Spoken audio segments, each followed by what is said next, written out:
অনেক দিন পর শীতের দিনে দুপুরবেলায় রোদ পোহাচ্ছি। শীতের দিনে দুপুরবেলা মানে প্রকৃতির এক অনন্য উপহার। চারিদিকে ঠান্ডা হাওয়ার আলতো পরশ, আর তার মাঝেই রোদের মিষ্টি উষ্ণতা। এ যেন এক অন্যরকম প্রশান্তি। এই সময়টাতে মনে হয় প্রকৃতি যেন আমাদের আলতো করে ছুঁয়ে দিচ্ছে। উঠোনের কোণে বসে বা বারান্দায় রোদে দাঁড়িয়ে সূর্যের আলো শরীরে মাখিয়ে নেওয়ার যে মজা, এটা কেবল শীতের দিনেই সম্ভব। রোদ যেন আমাদের শরীর আর মনে এক নতুন শক্তি এনে দেয়। ছোটবেলায় মায়েরা আমাদের নিয়ে রোদে বসে তেল মালিশ করতেন। সে স্মৃতিগুলো এখনো মনের ভেতর এক উষ্ণ অনুভূতি সৃষ্টি করে। আজও যখন শীতের দুপুরে রোদে বসি, মনে হয় এটাই জীবনের সবচেয়ে সহজ আর সুন্দর মুহূর্ত।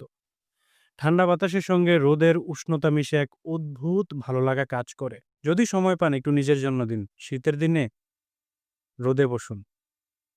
চারপাশে সব কোলাহল ভুলে গিয়ে নিজেকে প্রকৃতির সঙ্গে মিশিয়ে নিন। শীতের দুপুরবেলা রোদ পোহানোর মুগ্ধতা আমাদের শেখায় সুখ আসলে খুব ছোট কিছু মুহূর্তে লুকিয়ে থাকে। তাই জীবনের ব্যস্ততার মাঝেও এই শান্তি আর প্রশান্তি উপভোগ করতে ভুলবেন না যেন। আসুন, শীতের এই রোদ মনের মতো উপভোগ করি, জীবনকে আরো সুন্দর করে তুলি।